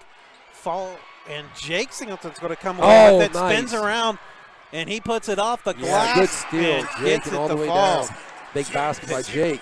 Big, definitely a big bucket Yeah, as now huge. we're at the 3:15 mark. And right at half court, he did a nice little spin move to go around Peyton Lees and then kept him on his back hip, trailing him, and took it all the way to the hoop. Probably a good decision by Lees not to foul him there either. And Williams is going to drive no good, but he's going to be at the line for 2. Hupp not sure what he did, but I tell you what, I think he did get him on a little bit of a hip as he went through there, so going to put Keelan Williams at the line.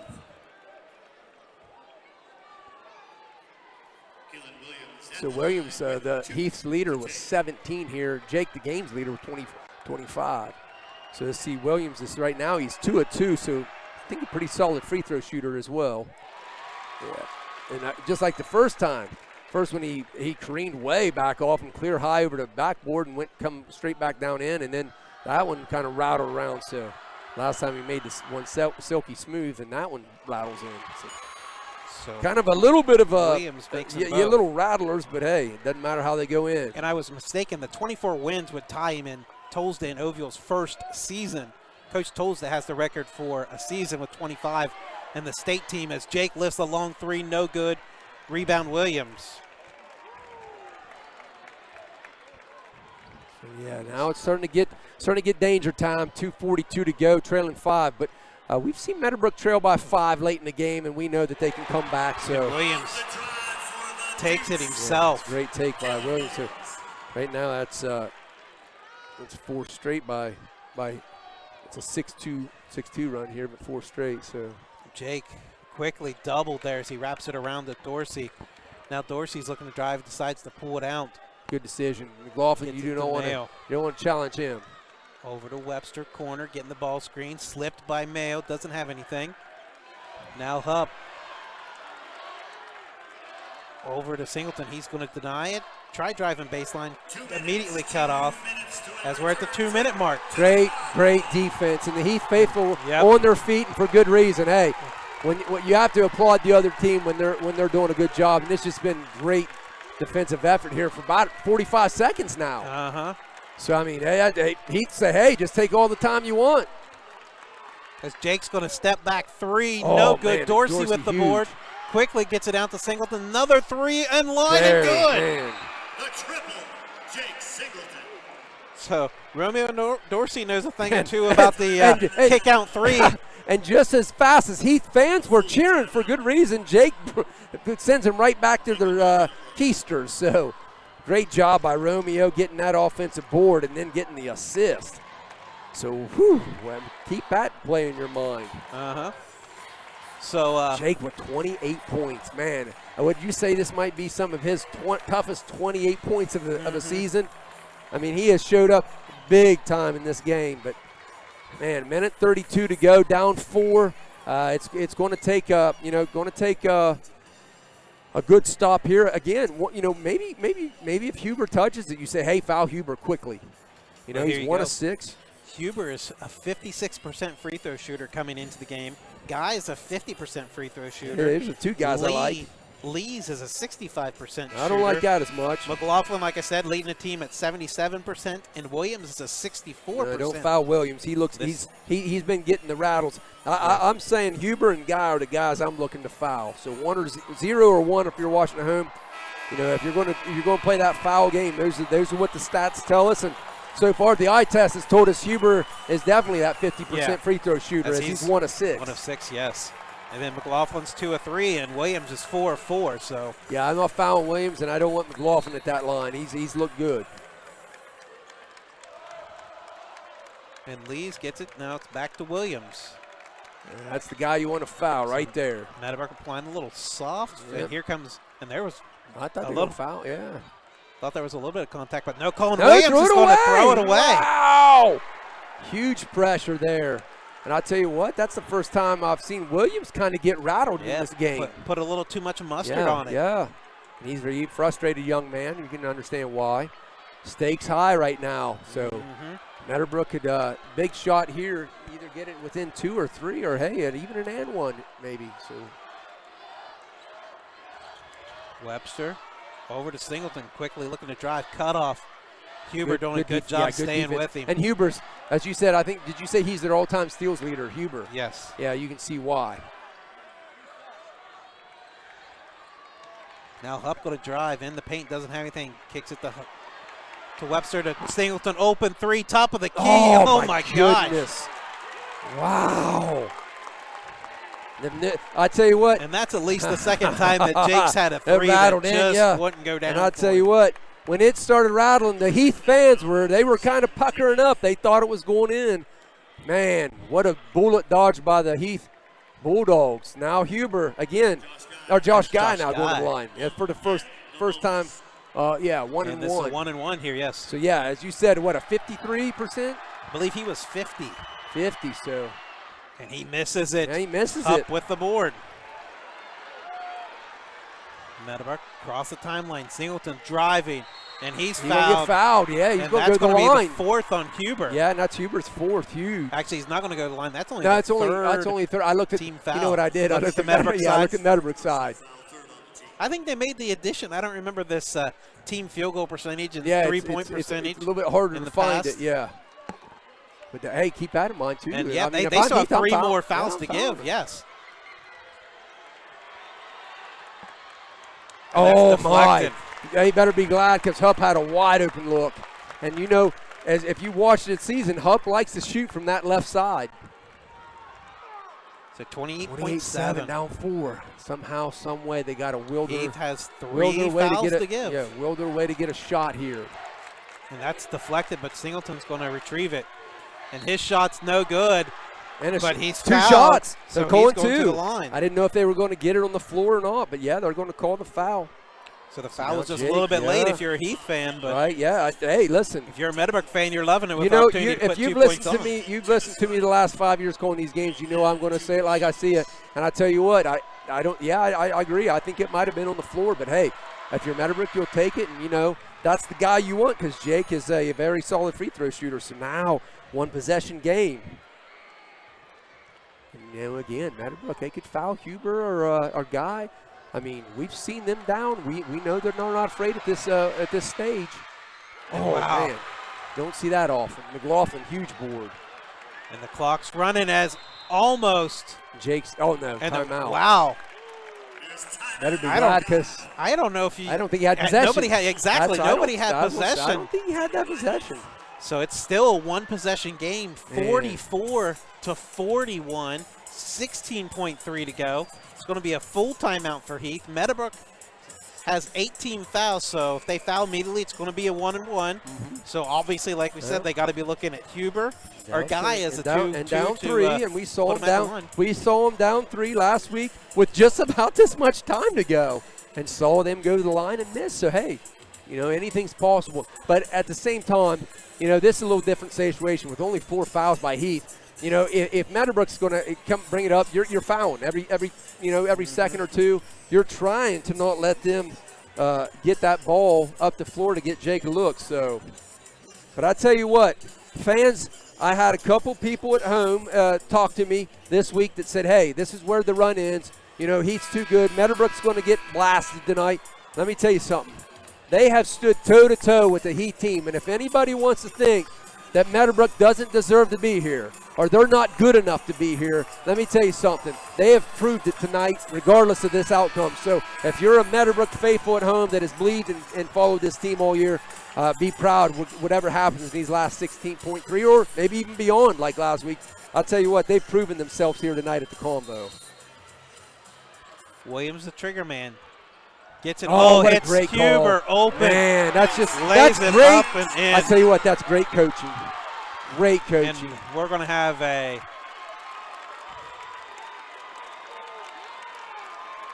think it's a timeout, or there's going to be some I think, yeah, it's going to be a timeout. So Heath called the timeout after the bucket, so they're going to put Probably put some time- 14.2 on the clock. Yeah.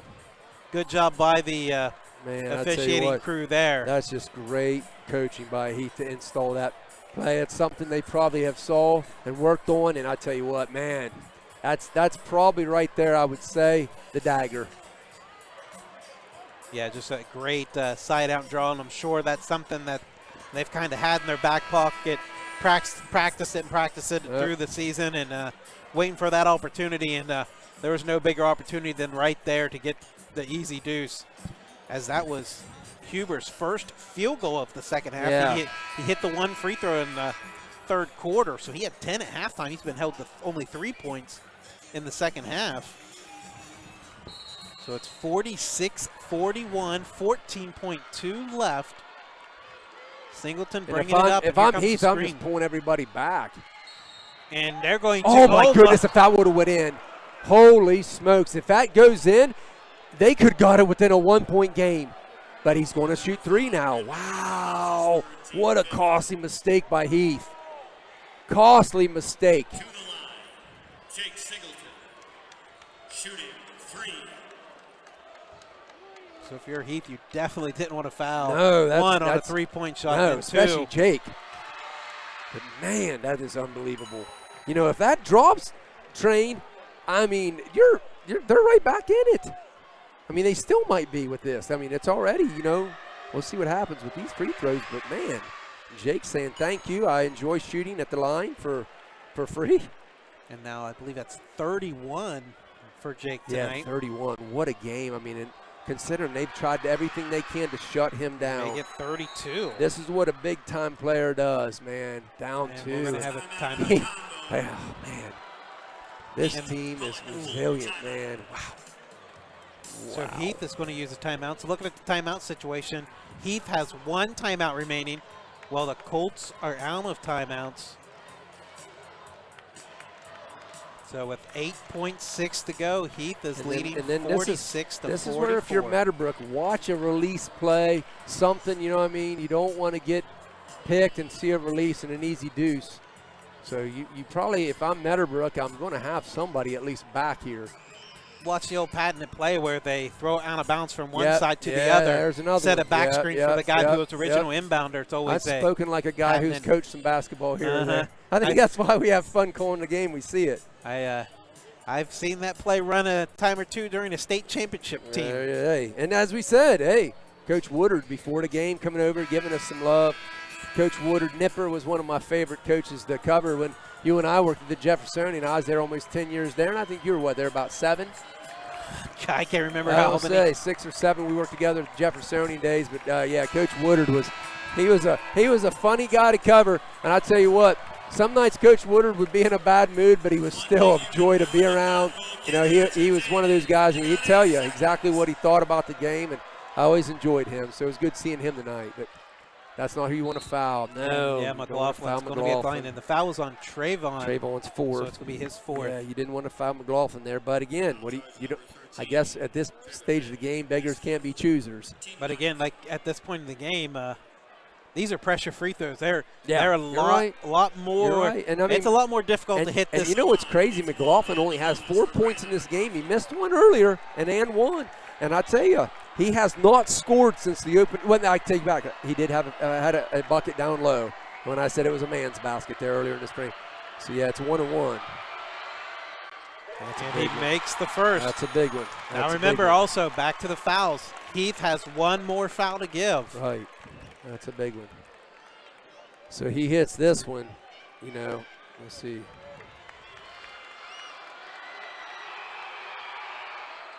And he misses it.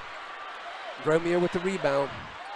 And there's a foul with 3 seconds to go. Oh, Jake wanted that shot. He tried. That's good. Good effort. Here we go. Oh, my goodness. Am I going to blow your eardrums, folks, 2 games in a row? Should I pull the headset farther away from my ears? Oh, my goodness. Unbelievable. This team is just – it's unreal to watch this team. Their resiliency and never back down. attitude. And This is unreal. I don't know if they have an opportunity for, and this is showing the respect that for Singleton, they got two Right. guys guarding him as Coach Folk for Heath is going to call their final timeout. 3 seconds to go. 47-44 Heath. So it has been an exciting ball game let me here ask at you. OU. Let me ask you something. Train. Would you put in Eibel in this situation? And that. I mean, honestly.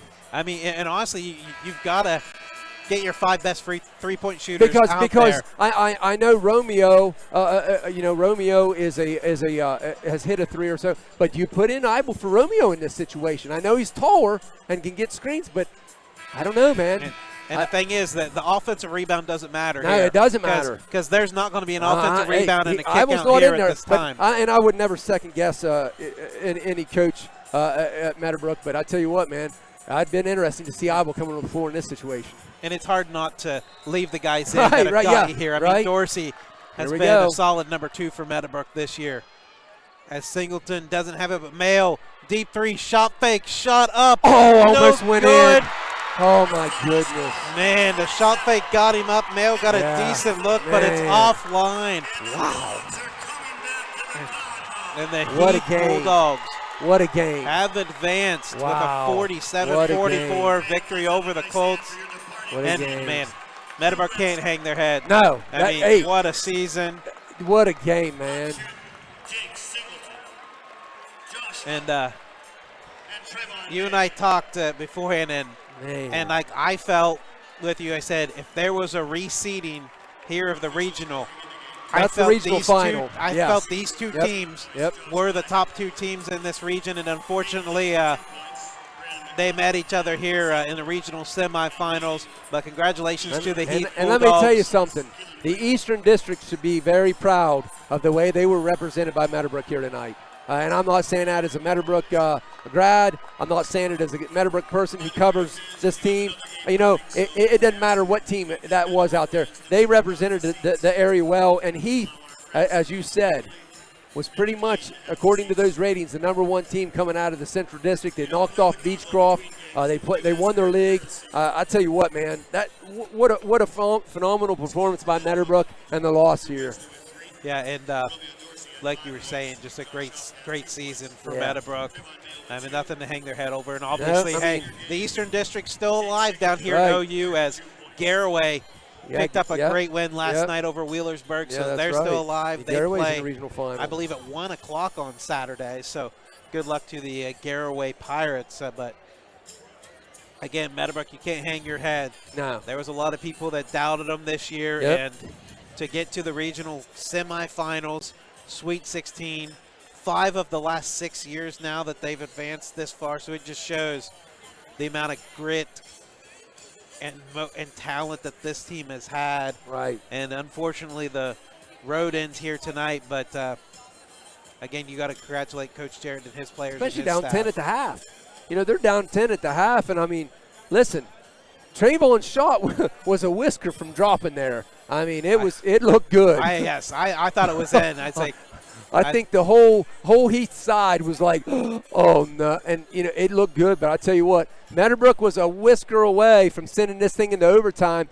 And, again, Heath being a juggernaut that they are, I tell you what, again, I mean, what do you say? They went toe-to-toe with that basketball team. That's a game. That's 2 teams I'd like to watch play several times. Yeah. I mean, they're pretty yeah, I don't know. You sit and look at Jake's points in 32, and people say, oh, it's Jake's show. But hey, that took a team effort. I'm telling you, it's just crazy how good that team played tonight. Yeah, both teams with an excellent effort. And unfortunately and if Justin Ames is listening, we and I talked before the game, and I told Justin Ames, he works at ABC, does a lot of work for us at Living Word. But anyways, I told him, he asked me what I thought, and I said, here, I said, I think Heath, their size is going to pose a problem for Meadowbrook. I felt like that, they had a lot of scores, and that having those options was going to give Meadowbrook fits, and I felt like down the stretch that could end up playing a difference. But I told him, I said, hey, Meadowbrook's going to hang tough. It's not going to be this big lopsided game that everybody's thinking. So, I said that I felt like it could. I said if Meadowbrook somehow is hanging, I think they can maybe pull this one out too, and they about did. So, hey. It's unbelievable. So we've already got our Got our scoring stat. totals Yeah, you can tallied read up. that, and hey, that's gonna be a quick. Well, I don't know if it'll be a quick post game. We got some probably got a lot to talk about the season that was in this game, but So looking down for Heath, leading the way was Keelan Williams with 21 points. Reese Huber had 13. Brandon McLaughlin finished with 7. Josh Guy had 4 points. And Peyton Lees finished with 2 on the night. For Meadowbrook, leading the way was Jake Singleton with 32 points. Romeo Dorsey had 5. Drew Webster finished with 3. And with 2 points each, Josh Hupp and Trayvon Mayo. So Heath led from wire to wire, but Meadowbrook made it interesting in the second half, trailing by 10. Yeah. Cut it to as little as 2 points. I don't think they got it to 1 at any point. Two. 2 was the closest they could get, and unfortunately for Meadowbrook, they're going to suffer the defeat 47-44. But Heath had that big lead of 12, 26-14, and Meadowbrook showed a lot of toughness coming back in the third quarter. Looking down scoring run, Meadowbrook had an 11-0 scoring run in the third quarter.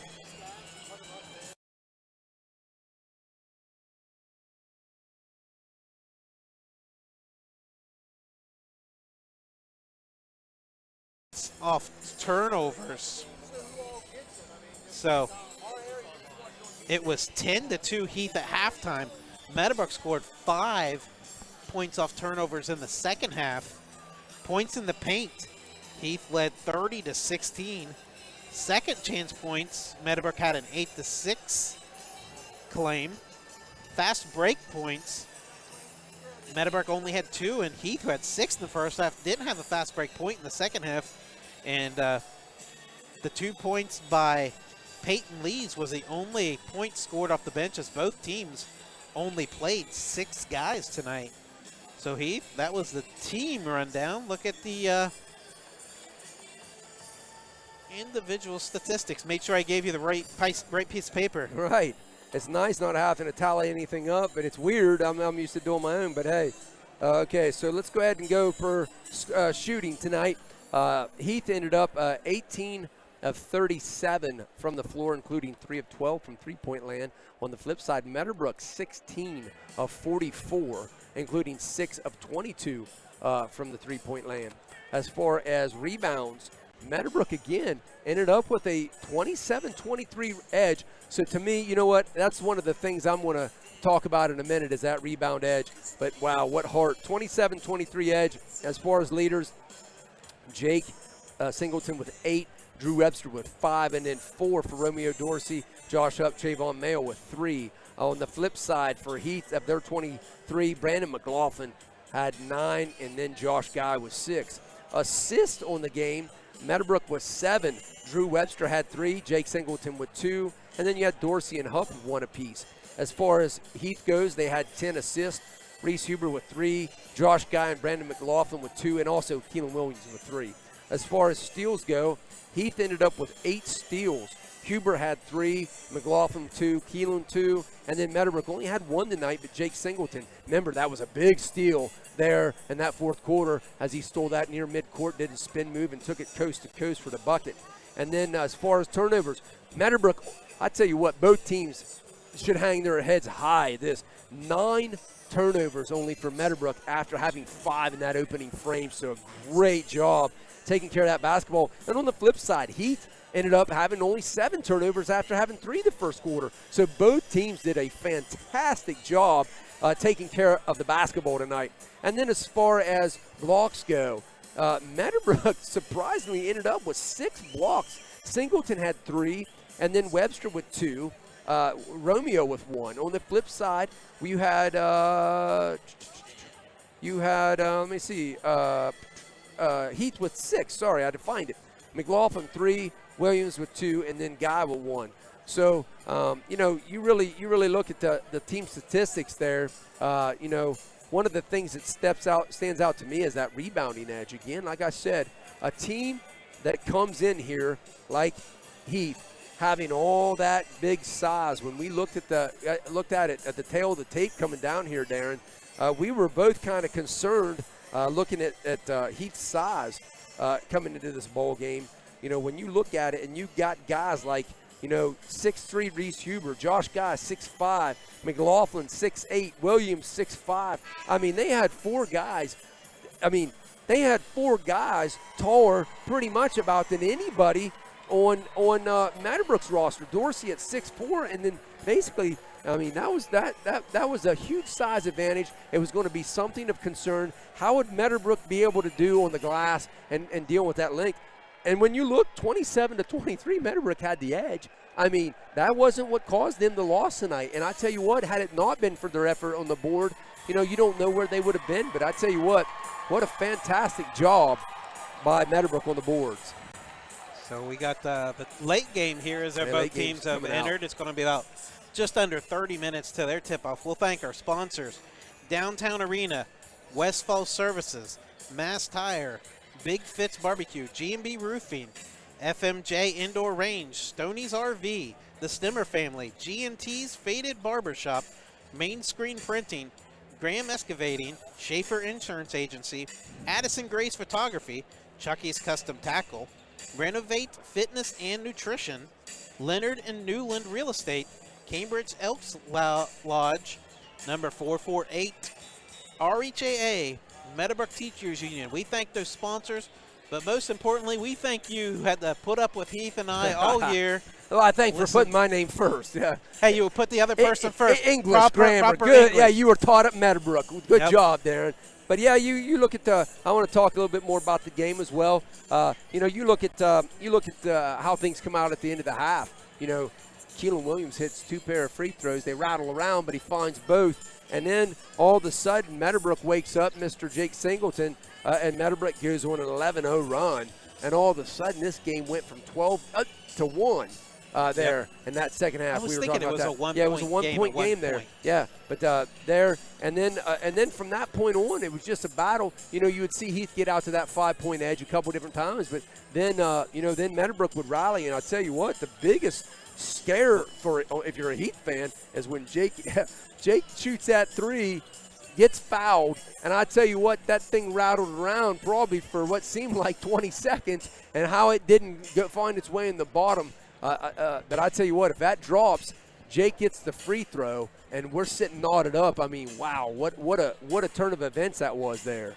Yeah, the big thing, it was 44-47. Right. And we were ready to kind of pack it in, so to speak. It was under 2 minutes to go. Heath was putting a big, great defensive effort there, and I think Jake hits a big 3 to close it to 44-40. Well, I felt like, you know, when Heath calls the timeout there, you know, at 16.3 seconds to go, they're up 3 after Jake hit a 3 and then hit a free throw. You sit and look at it, and you're like, well, okay, it's a 3-point, and then all of a sudden they call that inbounds play, and then they score. Huh? Oh, he must be talking. He sees somebody.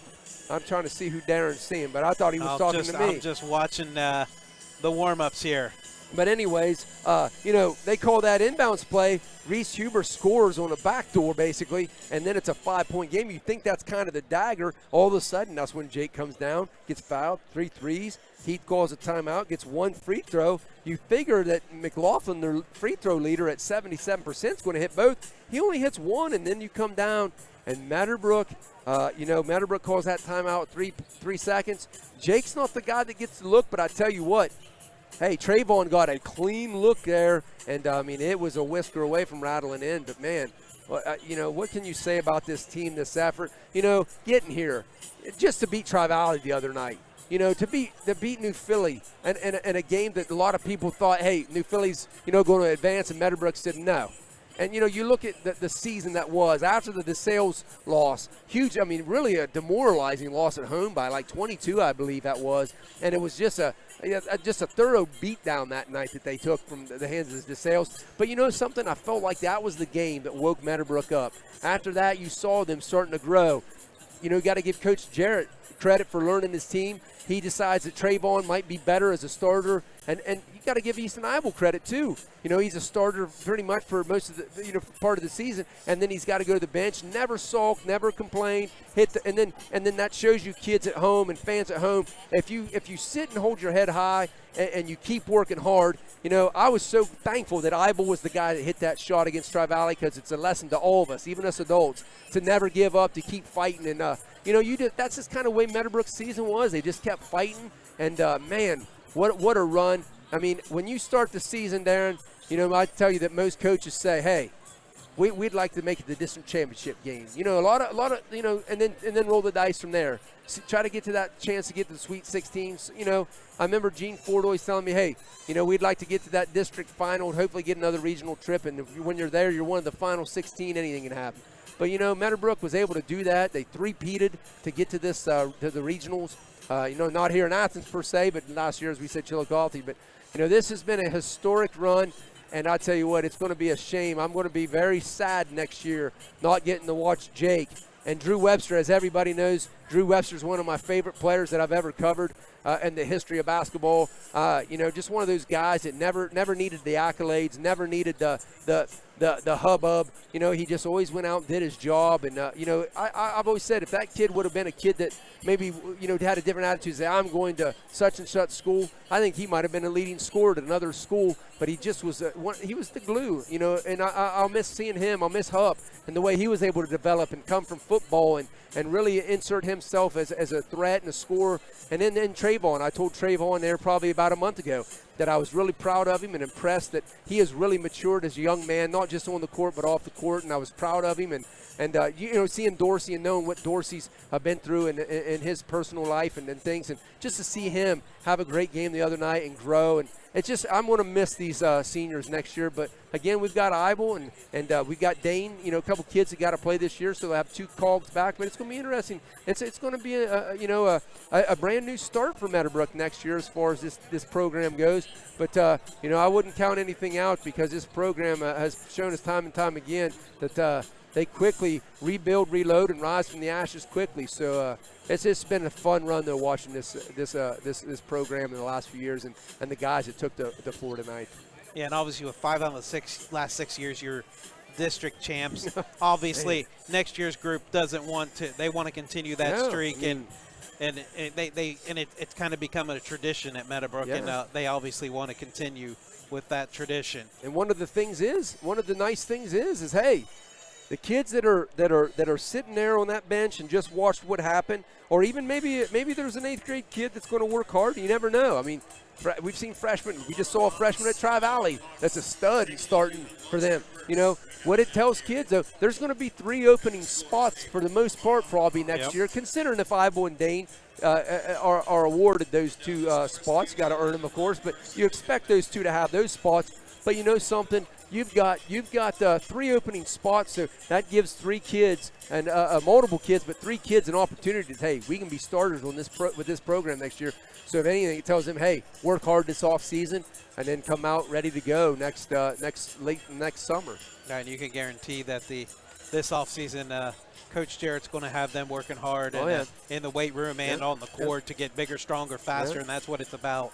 So that's going to do it for this season, and what a run it was, as it's unfortunately going to come to an end here on March 10th as the Heath Bulldogs earn a 47-44 victory over the Colts. They'll advance Saturday at 4 p.m. to play Greenfield, McLean, or Waverly, the winner of that game, which is just over 20 minutes away from tip-off. I'm Darren McCullough. Thanks, Shylin, for making the trip down to Athens and producing a fabulous 5-star show as usual. She's not looking. We're giving her thumbs up now, we're giving her a shout out. She might know now. So she don't say much. She just keeps to herself, but she does a good job making it sound good.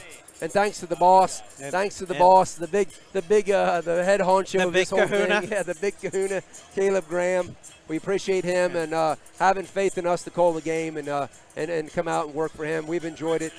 Darren, it's been fun. I'm always sad when it's over. I enjoyed the season. And we definitely, and you guys who listen as viewers, I know we get feedback from people. and we appreciate the positive feedback that we get. We try to put on a good put on on a as good a show. show. Yeah, put a We show. try to put on as good as a show as there is on the basketball court. Sometimes we succeed, sometimes we don't. I'm sure there's but it's people out it's there. always fun. We're not everybody's cup of tea. I get that. But you know something? A lot of people have said you and Darren have made listening to basketball games a lot of fun. And, you know, we appreciate that. And, you know, we just hope you continue to support us and Caleb Graham Productions. I'm sure next year we'll be back, Lord willing, at the call games. So Bigger and better than ever, bigger and hopefully. better. Yeah.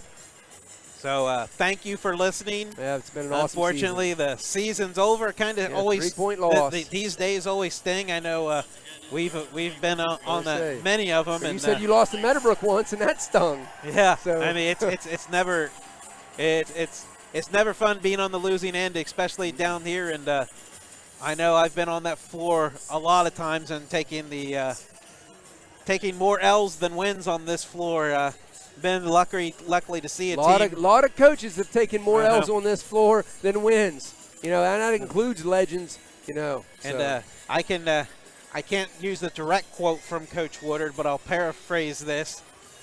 In 2015, when John Glenn lost in the Elite Eight against Walnut Ridge, who ironically Malik Harrison, who was a linebacker for Buckeyes. Buckeyes, yeah. Wow. Lost to them in the regional finals. Woodard in his postgame was just talking amongst us, and he's like, on Mike Greystone, it's going to be, say, the coach that could never win the big game. Because he had been here at Athens. That would have been his 4th trip here, and has been able to get to the regional finals, but could never kick the door down, as he'd like to say. But the next year, he crashed the party big time. The next year, he made sure he crashed it down and jumped through it and everything else on that state championship partied team. like it was 1999. Yeah, that was March 19th, 2016 was a pretty fun night and game. And I tell you what, you know, just like fans at home, listening, you know, we don't have just Meadowbrook fans listening to this broadcast. Yeah. There's fans all over Guernsey County. There's fans in different states that listen to us, knowing that we call these games. But, you know, they're from other school districts. They tell Meadowbrook good luck. And same thing, I knew when Cambridge used to make their runs with Gene Ford. Yep. You know, Meadowbrook fans, we don't like Cambridge. We get it. But you know something? Meadowbrook fans always rooted for Cambridge. The ones that were good sports would always root for the other schools. And I knew back then, you know, I was rooting for John Glenn. And I remember when you guys won, I remember instantly I messaged you and TJ Mitchell, and congratulating you guys. And I saw Coach Woodard out and congratulated him. I was really happy for you guys, as I was able to serve under Woodard and TJ for 1 year at John Glenn before I moved over to Meadowbrook for 3 years. But I mean, it was that was a good feeling to see an area school, you know, win a big one. So. And you talked about the neighboring schools. We didn't mention. We saw a legendary football coach in Donnie Kearns. That is before right. the game. How could we not? Yeah. How could we fail to mention? Yeah, Donnie Kearns saw us walk in, and I said, what? You're not going to listen to us tonight? He said, I got my phone. I think he said he had his Bluetooth, and he's going to be listening to the broadcast while he's watching it. So the funny thing is, I said, hey, we're crazy. And he goes, Heath, I love it. You are nuts. So it was funny. And you know he's got to still be listening right now. He so is. He's one of loving our it. favorite. Probably they're waiting to get out of the jammed parking lot here. He had 7 tabs open while he was listening to us. He had KGP open. He had Bucknuts open. He had 11 Warriors open. You know what I mean? He had the Steelers Depot open. That dude's, don't let him fool you. He was just listening. He's a multitasker. He's checking to see who's going to be the Steelers quarterback next year. And he was probably listening to a high school podcast about high school football strategies and drills. And probably and had his roster, or had his football roster open up, and then fantasizing about how things are going to work this fall. Yeah, Donnie Kearns, he's a legend. Yep. And it stinks because I was disappointed about one thing tonight.